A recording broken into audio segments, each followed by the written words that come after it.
Welcome everyone to our second panel of the Spring Career Accelerator with the City of Berkeley. I'm Elisa and I'm a founder of Repicture. With me here today is Tabitha, who will be moderating our discussion. She's a past peer mentor and you'll get to meet her here in just a moment. In our agenda today, I'll provide first a brief introduction to Repicture and then turn it over to Tabitha to introduce our panelists and lead our Q&A. And as a reminder for our students, there will be an opportunity for you to ask your questions in the last 15 or 20 minutes, so be prepared for that. And so a quick overview for our guests. So when I'm explaining what Repicture is, I always like to start with our why. And what drives us and why we started Repicture is that currently only a tiny slice of humanity is building our future. Yet STEM fields are this huge force shaping the world all around us. And these fields are mostly still homogeneous. Additionally, there's projected to be an 85 million person shortage in STEM by the year 2030. And everyone, all students and professionals alike, need ways to more meaningfully explore careers, guidance with developing their professional skills and networking, and an online presence that can help them connect with the right opportunities for them. So Repicture is building a better STEM resume where you can explore, learn, grow, and connect with the world of STEM, all while building a more holistic resume that says a lot more about you than a bulleted list ever could. So we do this through our platform and our Career Accelerator, which is our flagship award-winning program. In the program, we guide you in growing your professional network, building those critical professional skills, and with career and self-discovery. We have skills webinars on topics like working on teams and STEM writing and communication, panel discussions with STEM professionals like you all on various topics, and a whole lot more. And at the center of all that, and throughout the program, we're also helping you build this really awesome portfolio of work that showcases all that you're doing in the program, as well as in and outside of school. And what this looks like is students learn about careers by researching and publishing articles about real-world STEM projects like those that you all are working on, that they're interested in learning more about. And this helps create that portfolio of work that showcases their interests and passions. So for students, it's a way to stand out. And for employers, it's a way to connect with talent that is genuinely interested in the work that you do. So there are now thousands of projects on Repicture. You can search and explore based on your major or field of interest. Our students are helping to build, this new way of exploring careers. They're helping to build it. And to build this new way of seeing what you might actually do with a biology or an engineering degree. Sometimes it's hard to visualize what you're going to actually do with your major, your chosen major. And there's so many different directions you can go. So with Repicture, you can also discover not only what you might do with that major, but also the people and the organizations behind all of those projects that you see in the world all around you. And then connect it, the work that we do with how it helps people in society. So Repicture is a mission-driven public benefit organization. Our vision is a world where everyone can thrive in STEM. So that's Repicture and our accelerator. And last, before I turn it over, I want to highlight for everyone and here and those watching later, our panels are always a favorite. You can find all of our past panels on a variety of topics on our YouTube channel. And there's just a really great resource for students and for everyone, even career switchers, right, to understand what possibilities there are for them. So I encourage you to check those out. With that, Tabitha, would you like to introduce yourself? Yeah, thanks, Elisa. So like Elisa said, I was a past Repicture mentor in the summer of 2021. And I recently graduated from Lehigh University with a degree in Earth and Environmental Science, and I'll be pursuing a master's in geoscience in the fall. Without further ado, I'm going to introduce our panelists. I'm very excited to introduce our first guest panelist, Nieves Martinez-Marshall. Nieves is the founder and CEO of Novel Farms, a company that grows animal cells to create sustainable, slaughter-free, and environmentally friendly meat. Their technology has significantly cut production costs, creating a marketable product on par with the price of traditional meat. She previously worked as a postdoctoral researcher at UC Berkeley. Nieves is a Breakthrough Energy Fellow, an organization founded by Bill Gates that supports sustainable solutions with a goal of reaching global net zero emissions. She is also a recipient of the Berkeley-based Activate Entrepreneurial Fellowship. Nieves holds a PhD in molecular and cell biology from Humboldt University of Berlin and a Master of Science in biochemistry and Bachelor of Science in chemistry from the University of Zaragoza in Spain. All right, our next guest panelist is Wes Jackson. Wes is the founder, president, and CSO of Valitor, a biotechnology company seeking to develop protein-based medications with goals of reducing medicine cost, decreasing the frequency of administration, and optimally targeting diseases with increased drug potency and tissue retention.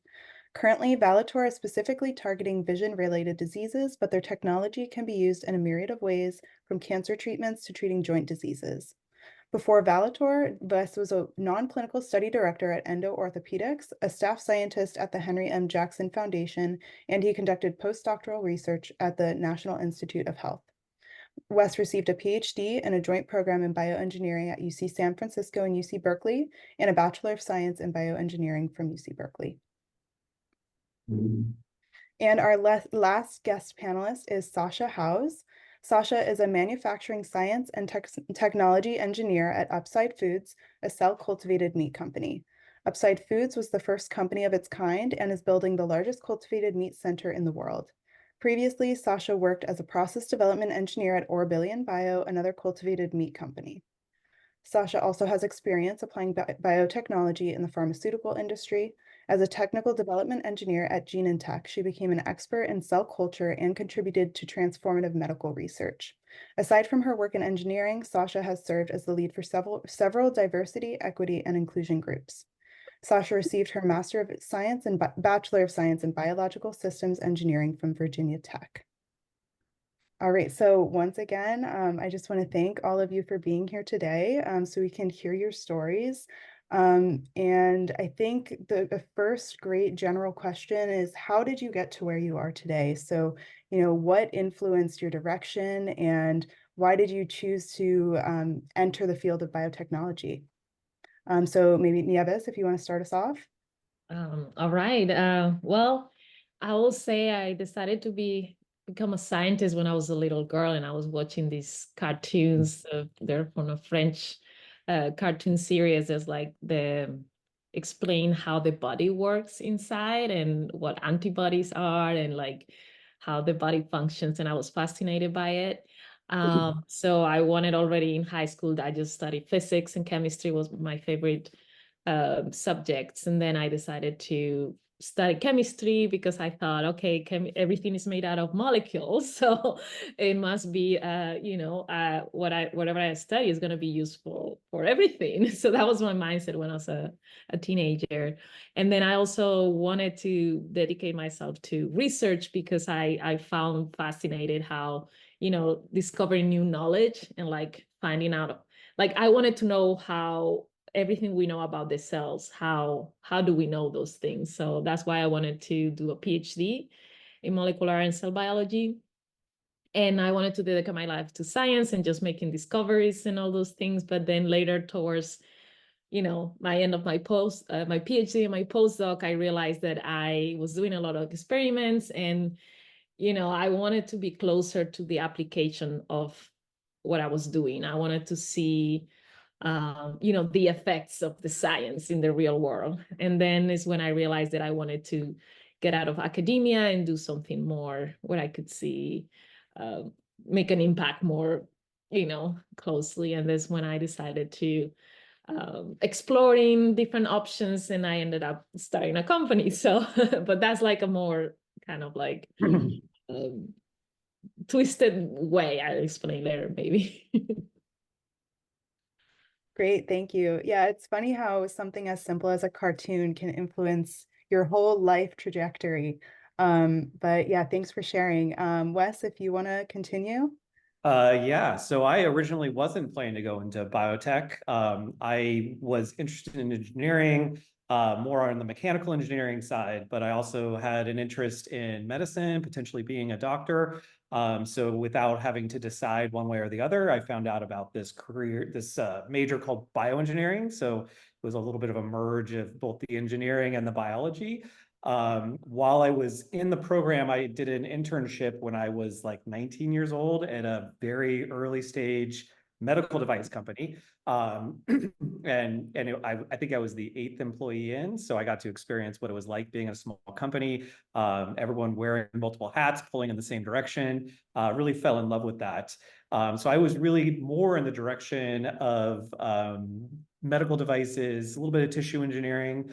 And it wasn't until I was in my postdoc that I realized the power of biotechnology in medicine and how it was, in my view, going to be more impactful than making surgical devices. So I pivoted my career, and the technology under the foundation of my company, Valitor, is a merge of the biotechnology building proteins and then linking them together with biomaterials. So it was a real merge of the skill sets that I had developed throughout my career.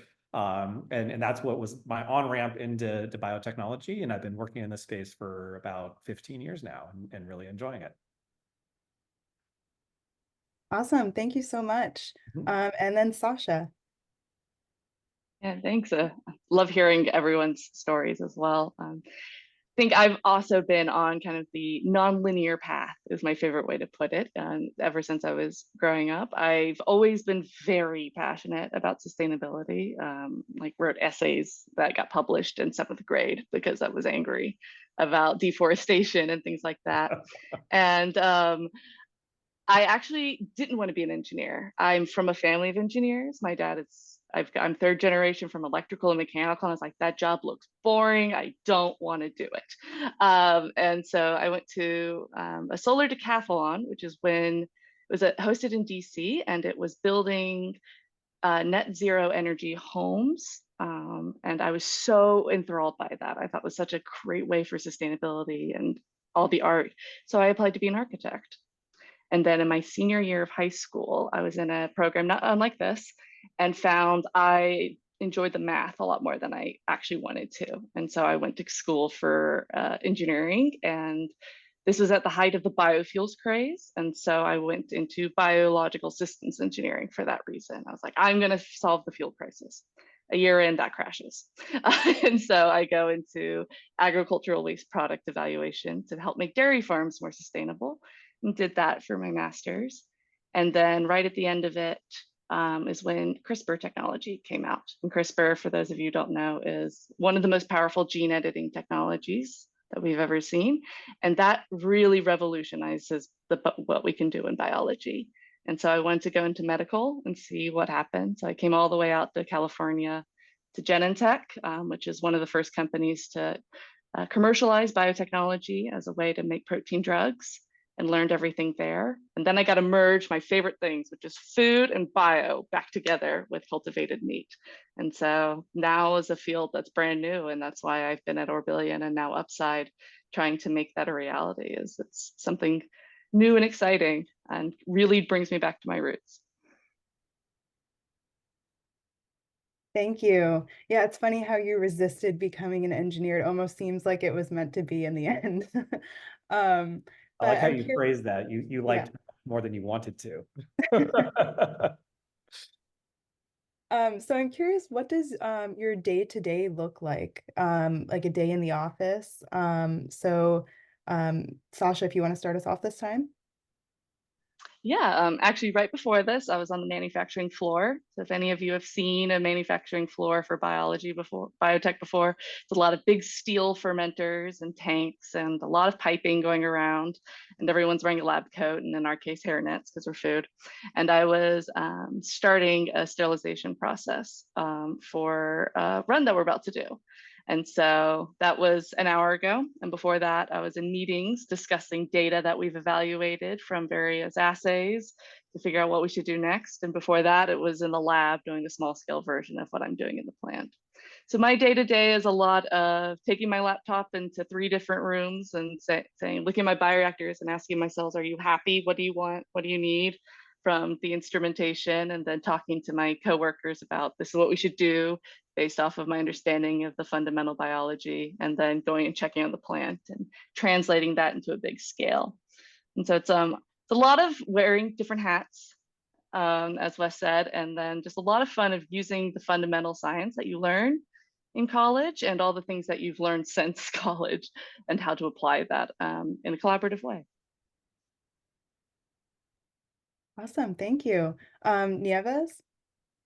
All right, so well, my days as CEO of a very small startup, so we're like 6 people right now. We're a small team, so most of my time, even though my background is as a scientist, now in the role of CEO, I get to do more like I'm learning new things. Basically, I'm talking to investors, I'm doing financial projections, I'm doing accounting, I'm doing, slide decks to present the data that the scientists give me, and I translate it into what the investors in investor language, and also look at what are the how to explain the technology to people who are not scientists, and also plan years ahead all the steps that we need to get to the product. I also create the go-to-market strategy once we have a product, how we will sell it. So now I'm doing less science. However, I realize that also managing my team, like I need to explain to the chief scientist what is the vision, what do we need to get, to move forward. And I also talk to my employees about their science and managing and how can we move faster, what do you need. So basically I'm always doing something different and then networking, and it's just I like that I'm using the science I know and how my brain works to kind of, I see the company as a cell as well. I need to keep it alive and there are risks and there are things threatening it and I have to feed it. So that's how I translate the change into more the business side. Yeah, I'm sure, with a company that small and new, that you're constantly doing something different and wearing different hats, as we've brought up a few times. And Wes, you are a founder of a company. So what does your day look like? Yeah, we're just slightly bigger at 15. And it's I relate to the idea that any day, even if you have a plan for what you were going to do, you're probably going to be off that plan within the first couple of hours. But I also identify with Sasha that feels like most of my day is either being in meetings or preparing for meetings.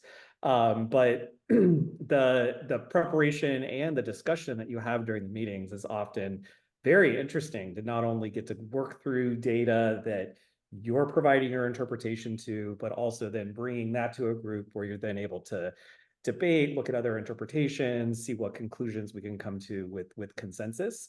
That sort of interaction to be able to have all day long talking about interesting scientific problems is quite exciting. I did really disappoint my 9-year-old boys because they watched me building a PowerPoint for a meeting and they were like, "But you're a scientist?" Like, yes, this is what scientists do. Sometimes it's just PowerPoint. And then to Nieves' point, there's a lot of other types of work that needs to be done in order to support the business.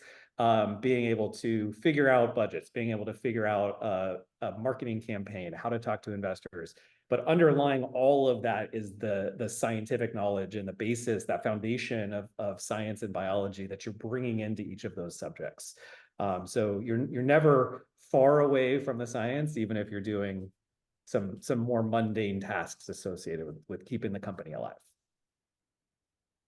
Also, if I may, before just I think more CEOs, there are more scientists needed as CEOs in biotech.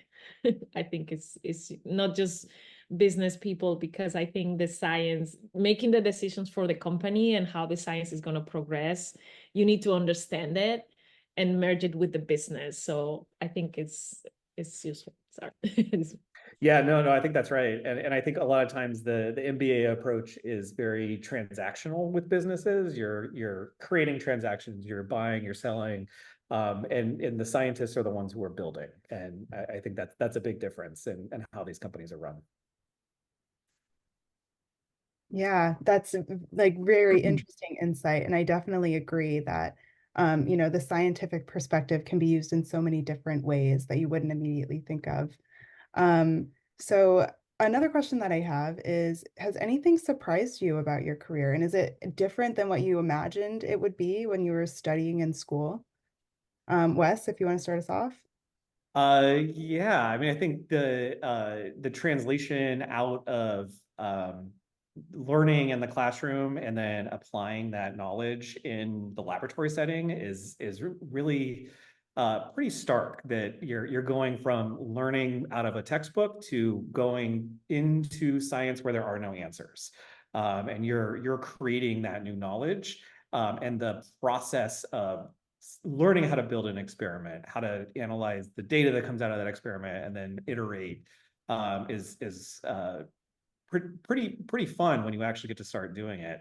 And I think as I've gone through that, my interests have been shaped by the different types of process that's needed in order to build new knowledge in different areas. And then similarly, making that crossover from research to taking and building a product. It's a completely different process, different type of science. You're asking different types of questions. And I was always a little bit concerned that moving into product drug development mode was going to make the science very narrow and uninteresting. But I think what surprised me was the more narrow the questions that we asked, the deeper those questions went. And getting to really follow those questions all the way to as far as we can answer them has been much more enjoyable than I originally thought it would be. Thank you. Nieves. I guess like when I was a teenager and I was thinking of myself how would I look as an adult, and I always picture myself with a lab coat and in a lab and like studying some genetic disease or something.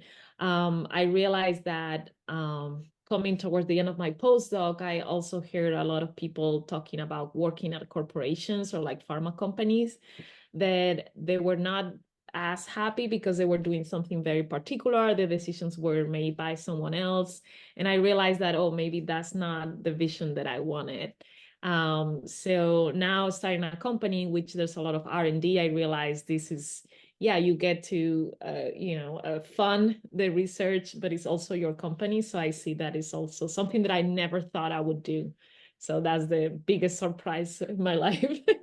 But it turns out that I can still be entangled with science, and it doesn't need to happen in a particular setting, like a pharma company, or there are many ways. And can I just add on to that, having a similar experience that, I'm kind of an introvert, and the idea of working in a lab, kind of working on science by myself was attractive. And then as I started putting the company together, building a company is all about going out and finding people who are stakeholders and are going to be joining a journey with you. And as I started that process, I really found I enjoyed the more extroverted parts of science a lot more than I ever thought I would. So that was definitely a big surprise that came to me along the way. Great, thank you. Yeah, that's so interesting how, when you try something new out, sometimes it just clicks. Yeah, so Sasha, what about you? Yeah, I really resonate with both Nieves and Wes about just growing a lot as you get in, especially a smaller company, because my last company was very, very small. I was employee number 12. And just, yeah, I'm very surprised where I am now because this field didn't exist 10 years ago. And so I graduated with absolutely no idea what the world of biology held, and it keeps getting bigger. And I am so excited every single day because we have more opportunity to understand human biology, animal biology, influence environmental science, influence food science. Like it just keeps growing. And as my network keeps growing, I get to learn all these little pockets of extra exciting things. And I didn't expect to be still in the lab, to be honest. And I expected to be doing a lot more data analysis a little bit further away, but I love being at the bench. Most of my friends have moved away from it because they're like, "Ugh, I want to be PowerPoints only. Go away, evil cells. You don't behave." But I love getting to look at my cells under the microscope every day and have those conversations. And as I said, I'm very surprised that I became more extroverted. And I think it's because, at least for me, you find your group of nerds because you're like hanging out with everybody and they're all just other nerds. And it's a lot more fun than college, just like hanging out with the same cool people all wanting to solve the same problems. So I didn't think it'd be actually this enjoyable. And I'm quite surprised and really loving the growth that it comes with. Yeah, and you know what you said about not expecting to have been in this field because it didn't exist 15 years ago is so cool to think about. So I'm curious, like, what do you think the future of biotechnology is? I know that there's so many applications in sustainability and health, and you know, we're only moving forward and advancing more and more. So what do you think is next up? Nieves, if you want to start off. And the next step from here. Ooh. Easy question. Well, yeah, what we're doing right now is trying to figure out how to produce the food of the future. So there are a lot of unknowns. So of course, in the best case scenario, you know, in 10 years, we have a system that is not harming animals and is like less environmental, you know, detrimental for the world and all those things. So yeah, that's the dream. And I feel like, but it's also very difficult to do when you have to be a company and make money out of it. Like, because we're a strange merge between R&D and a commercial, you know, like venture. So yeah,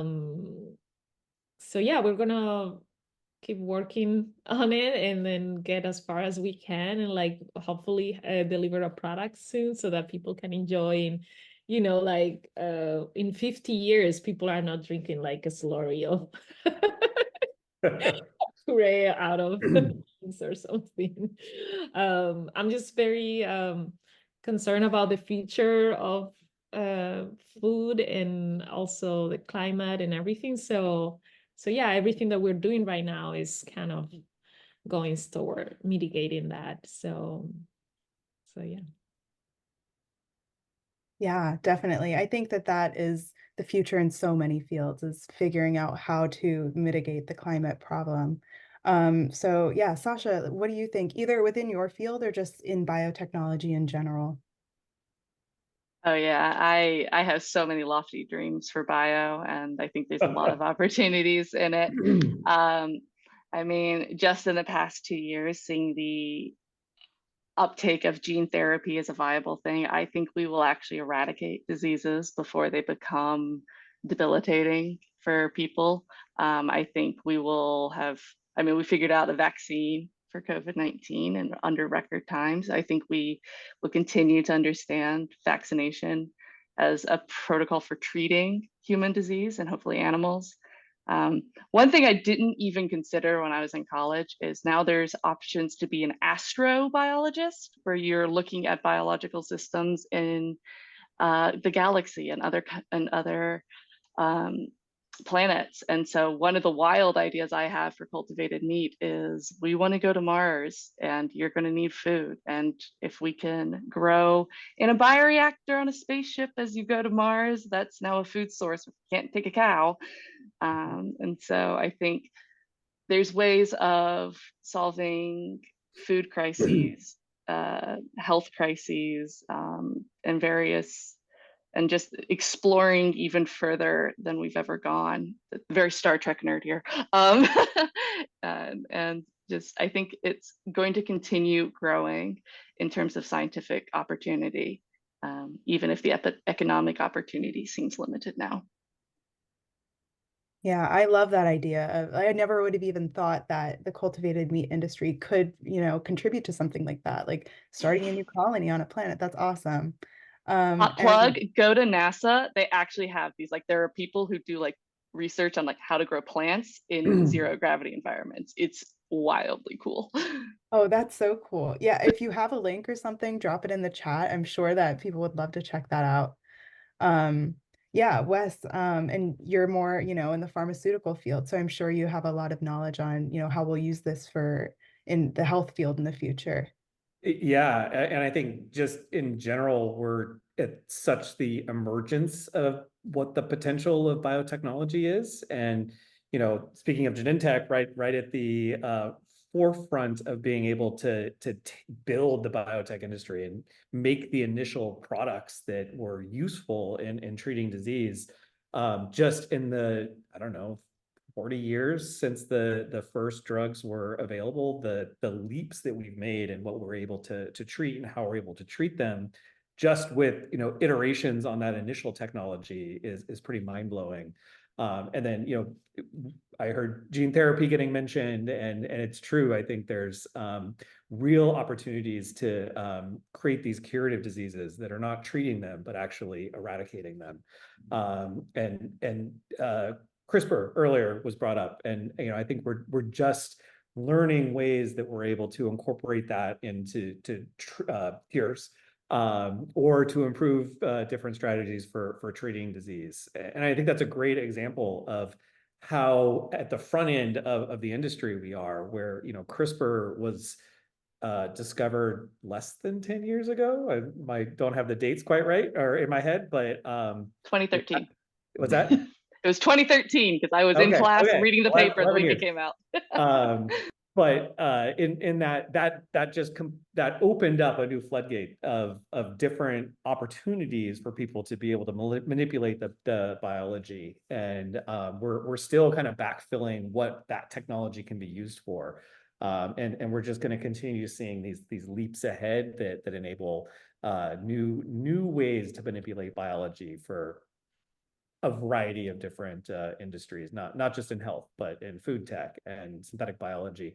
And since we brought up some space potential applications, one thing that I get excited about, I'm not in synthetic biology, but the idea that when you get to a planet, you may have resources that we're not used to working with, or we may not be able to build things, but we can bring like a little vial of bugs, and they'll be able to take the resources that are available on that planet and convert them into materials that we know how to build things out of, or that we can eat.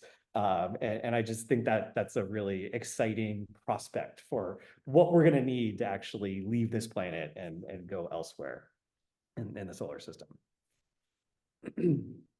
Yeah, this conversation went in the direction I didn't expect, outer space, but it's super cool.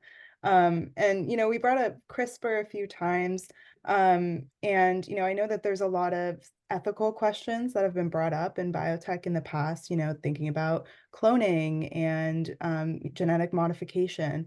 And so I'm wondering if you've come up with any of those ethical problems in your work, and if so, like, how have you addressed those?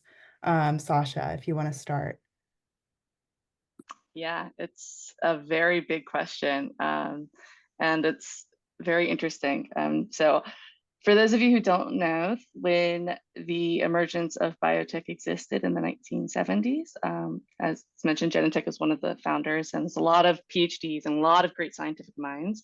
They actually went near Monterey to a place called Asilomar, it's a conference ground, and wrote out the kind of ethical code of how to run genetic experimentation without disastrously affecting the environment and people. And that, I think, is a good way to actually think about this. Is it's up to the scientists on the ground to have the ethics in mind as you start working on this, because it's not going to be the government body, they'll be behind. as we're seeing with AI, it's the people doing the work to really come together and think about it. And so it's at a forefront to make sure that if you're genetically modifying something, you're disposing of it in a way that doesn't impact negative the environment or people. And then it's always interesting to see where things go awry. I think it was in 2017 or 2018 was the case where a scientist from China genetically modified the mitochondrial DNA of two twin girls.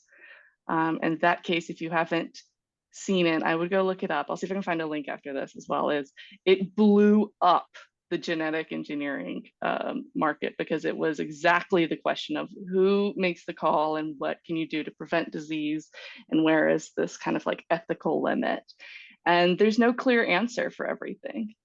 So for my job, it's mine is making sure that we're treating people and animals with respect and safety, and using resources responsibly, and trying to source that in every step of my process.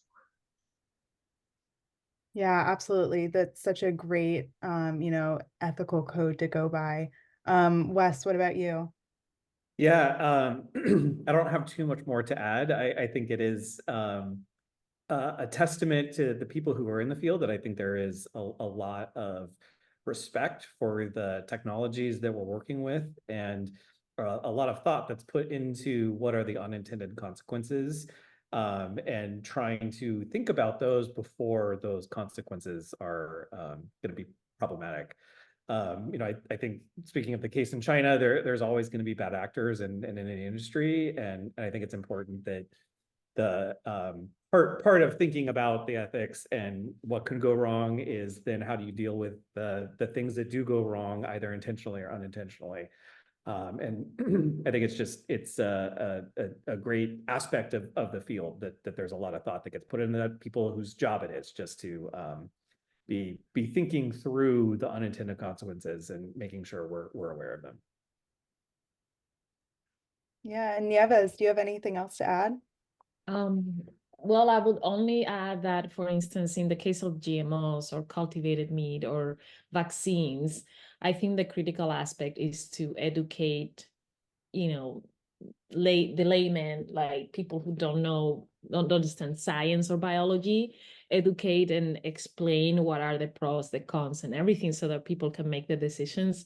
What I feel is like, for instance, with the vaccines, there's, a lot of people who were against it without knowing the underlying principles. So I think with GMOs happens the same. So it's more about educating people in science. People need to be a little bit more, the same way. Education is the most important thing, I think. That knowing the basics of science would help this process, accepting these techniques or certain products. Yeah, absolutely. And one of the big things that Repicture emphasizes is those, soft skills that you might not think of as much, like writing and communication. And I think this speaks to how important those skills are. So yeah, thank you. Those were all really insightful answers. So I think now we're going to turn it over to the students. So if anybody wants to just unmute and ask a question, you could also drop it in the chat if you'd like, but I definitely encourage you to unmute and ask the question yourself. So yeah, I'll give it a little bit and see if anybody wants to ask.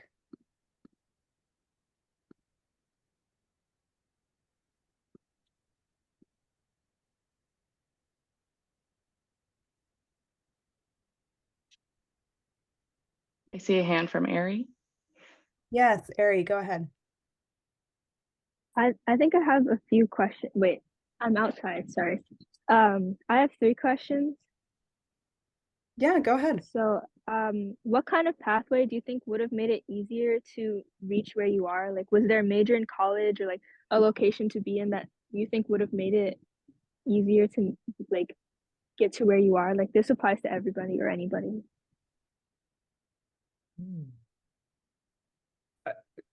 I'll jump in. Maybe I don't know that there could have been an easier path. Where you end up is summation of everything you've done and experienced to get where you are. You know, I've taken a lot of turns and U-turns sometimes, but even, you know, feeling like I'm doubling back on a path, I'm learning something new. And all of that helps to build wherever you're going to go. So I think, you know, that it's I don't think I would have had a shortcut. Because you just need the experience of having traveled that path. What I would add is, for instance, I don't know what I could have done to get here faster, but I know that there are things that I did towards the end of my postdoc where I started going to classes just to audit because I was in campus. And I would work in the lab, and then in the evening I would go to startup at Berkeley Law or management of technology innovation. And that was like just for fun or just to hear other things. And turns out that then I started a company, and everything that I learned in those classes were useful. So I had you know, more knowledge than I would have had it would have done that. So I encourage you to explore always while you're doing something, your PhD or something, but also at the same time, start looking at other things that might later on add up to your resume that you don't even know that is gonna turns out to be critical. Yeah, I'm gonna divert a little bit here from the other two, because I think I agree. Everything you learn is always amazing. And yeah, if your path is different, you'll end up differently. And that's not necessarily a bad thing. There are two things for me specifically that did help. And just because they worked for me doesn't mean they'll work for everybody. But for those of my friends who got a pure science degree versus an engineering degree with the goal of going into more of an engineering role, that it was easier to find a placement after college with an engineering degree. So that doesn't mean that the jobs were necessarily different. That doesn't mean that their skills were any less valid, just aware of the job market. That is something that I think some people should be aware of, because it does make a little bit of a difference. And then for me, I think the thing that really helped coming straight out of college was an early in career development program. And so a lot of big companies have those. So there's kind of like the two ways you can go. You can go to a startup where you can learn a lot, wear a lot of different hats. You're very small, you'll get really great connections, you need to try everything basically. Or you can go to a larger company where it's a little bit more of a curriculum on how to kind of welcome into the corporate world. And so you won't get to do as much, but will have a little bit more structure. And so depending on what you like and what you think would be a better fit for you. I did an early in career program at Genentech, and that was extremely helpful in understanding how to apply engineering technology and education into an actual product, what the decisions are made at that level at a company that pulls in the amount of money that they do and that many people. And I know a lot of other companies do that. I know GSK does it internationally. I tried that one, I didn't get in, but that one you actually get to like go to 3 different countries for 8 months, which is pretty cool. So there's not one right path, but those were two things that I did find helped grease the wheels a little bit for me. Yeah, and if I can just add to that, my assumption, I think, through most of my education in early career was by performing well and doing a good job and hitting goals, I would get noticed.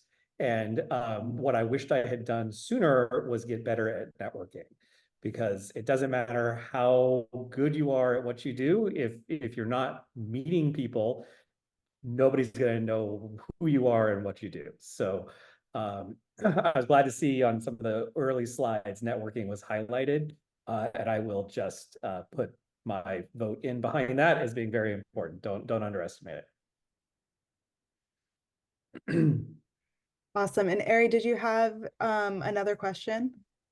Yeah, that was also very insightful. Thank you. I noted those down. And more for Sasha, but I was wondering how you found out more about the science field growing, and then you decided to like pursue careers in those, or like when you had to switch up, you were like those were like completely different things. And then so how did you find out about those things?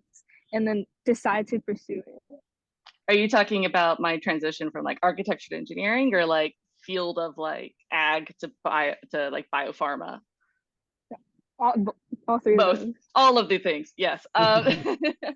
So the architecture to engineering I was in a program very similar to this. It was, you would do a project with I grew up in North Carolina with the city I was in, and they had architects, engineers, and construction workers come out, and so we'd work with them and do different projects.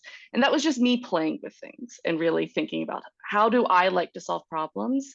And I did an internship at an architecture firm, and it was like a lot more art than I want. I'm like, I want the logic. I want to figure out the math. I want to figure out the angle of the sun coming in to maximize my solar gains for my roof. This is the nerd I am. And so that's where I pivoted there. And it was a great pivot for me, but I know people who started engineering and it wasn't a pivot that they enjoyed. And so it's okay to wander. Wandering is healthy, and it's helpful in figuring out your next space. And then later, I really just kind of found, I wanted to figure out where I was passionate. I'm a very passionate person. And so I wanted to be in sustainability. I wanted to be in biotech because I wanted to make a difference. But kind of looking at the headwinds that were approaching that, but from both a political and an economic standard, and being in the lab and testing that, I was like, maybe there's something I can go learn by being in biopharma. They have more money, let's be frank. You can learn a lot more like fundamental biological science from them, because they're doing very, very specific research on how to make things safe and efficacious for humans. And so I jumped into that, and it was kind of like a boot camp of like how to do like hardcore biology at Genentech. I got to learn everything from purification all the way through like how do you ferment cells and proteins and things like that. So what does it mean to put it into a person, from safety? How do you review all that? So it was a way to kind of like look at the whole landscape in that area. And then after doing that, I was like, that's really cool and very niche. And I want to go back to food because I like eating my products. So that's ultimately why I jumped back. And so all of those skills have built over and over and over and over. And I actually could use almost all of them every day, or at least every week.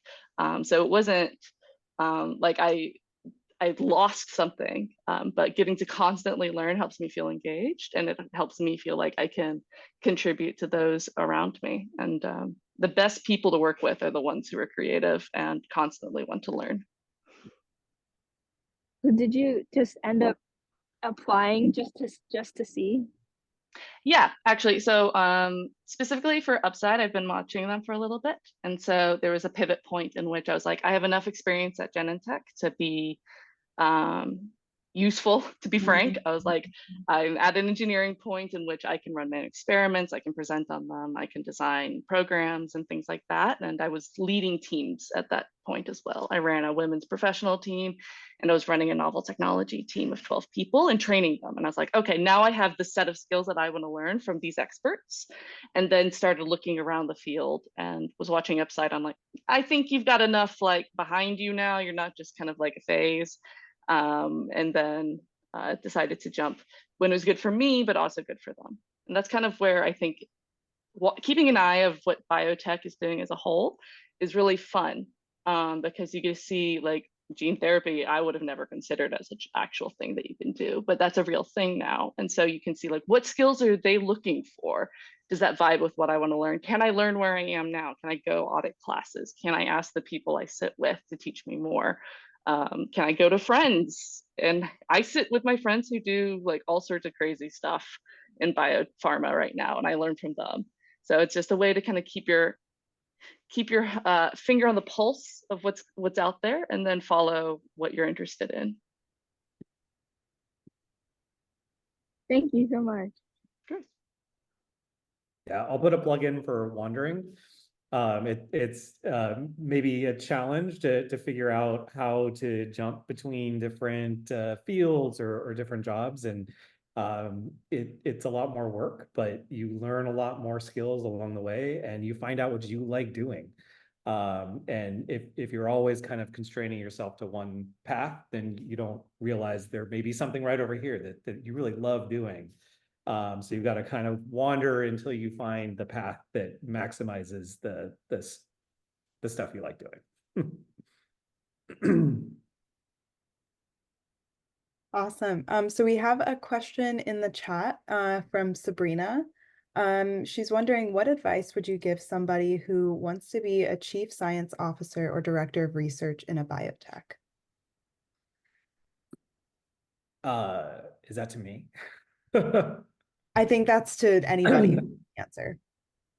Well, my answer is maybe a cheat, and I just started a company and then called myself the chief science officer. But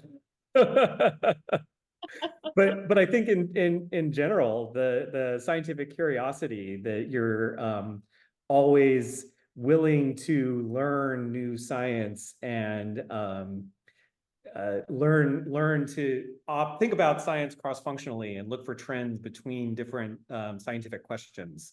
And I think that's ultimately where I have the most fun is when I'm trying to solve one problem in an area that we don't have a lot of experience, or the company or me, but I can look, across the other experiences and expertise that we have in the company and try and build an answer based on the information that we have. And then also networking to be able to feel comfortable going out and finding who is the expert in the Bay Area or the country or the world in the area where we have a scientific question, and feel comfortable banging on their door or sending them an email or finding a way to talk to that scientist and convince them that they want to help you solve that problem.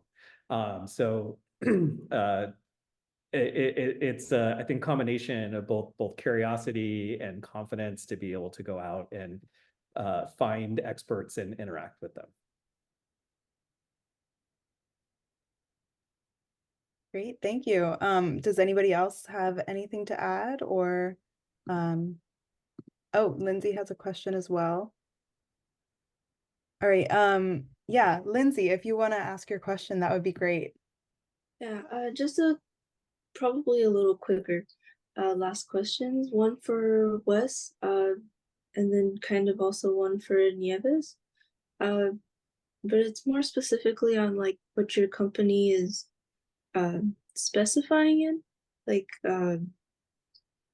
Wes, how did your company decide to target vision?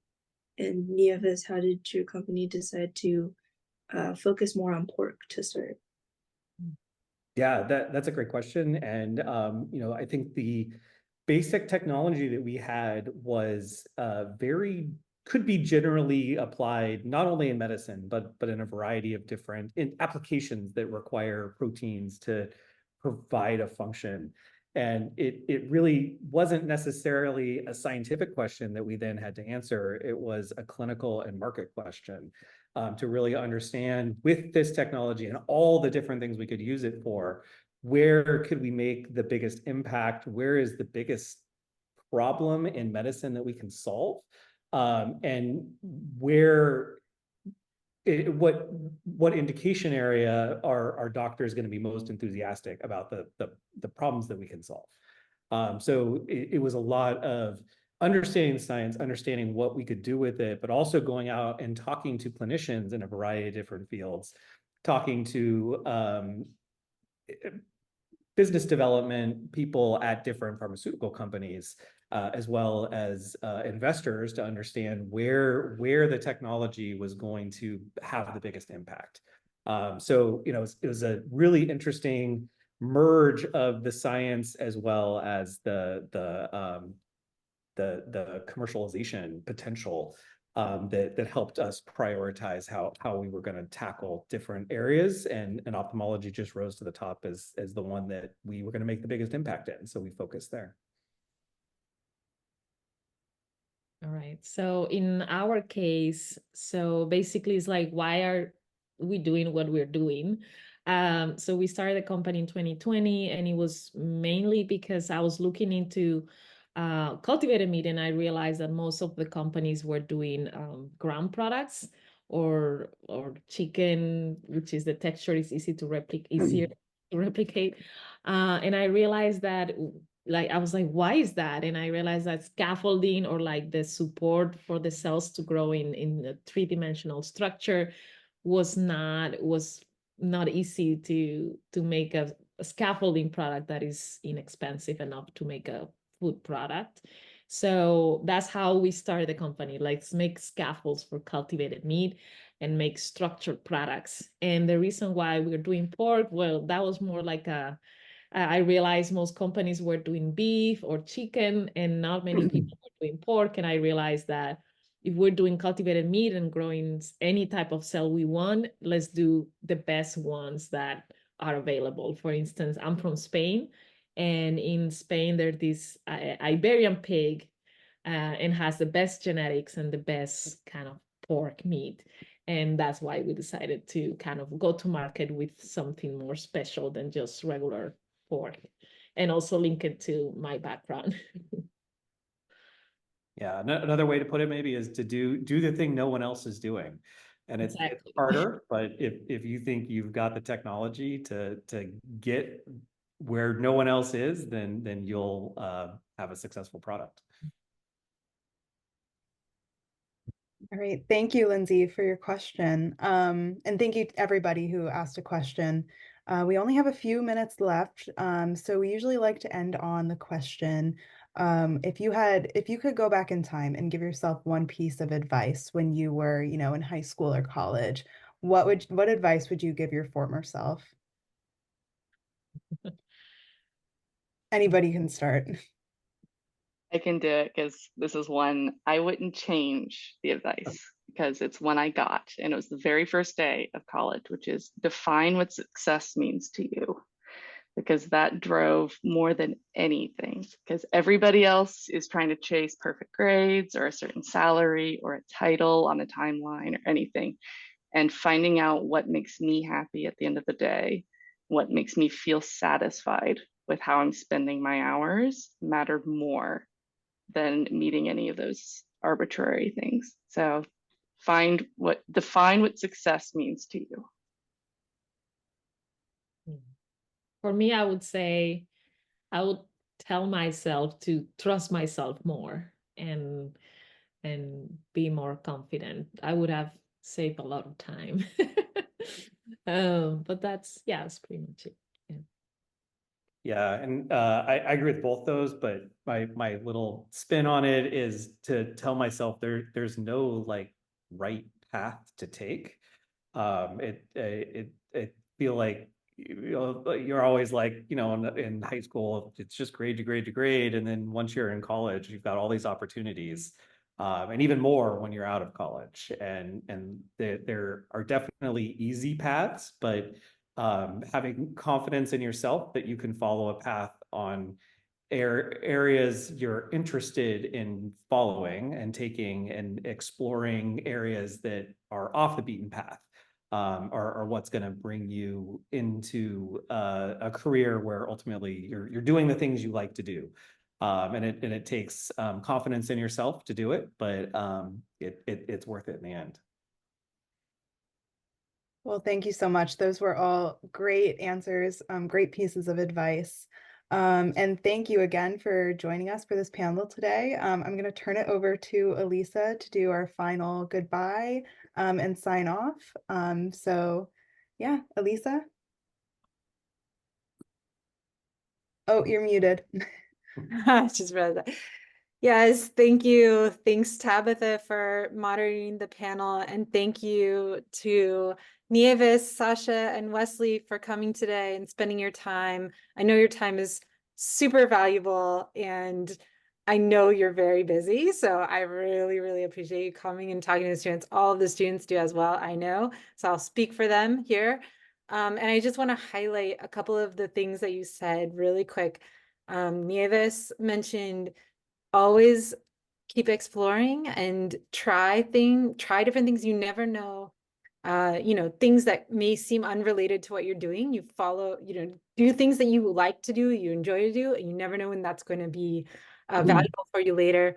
And then Sasha touched on the differences between working for a big and large company and how those can be really different. And one or the other may, I think a lot of us think of the big companies, but it could be that a smaller company might be right for you, thinking about what really works for you, what kind of experience you want. And then there's no right path, which I think was also just touched about. And then Wesley mentioning the importance of networking. Yes, that is so critical.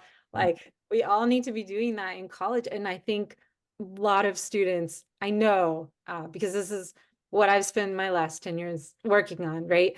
I know students aren't doing this as much as they could and should, and especially in STEM fields, because a lot of us choose STEM.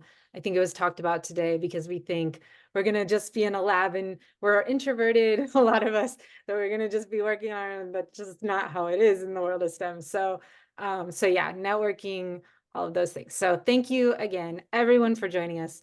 And with that, our students are actually going to stay on. So we're just saying goodbye to you all. And thank you. Thank you again. Thank you. Everyone. Thank you.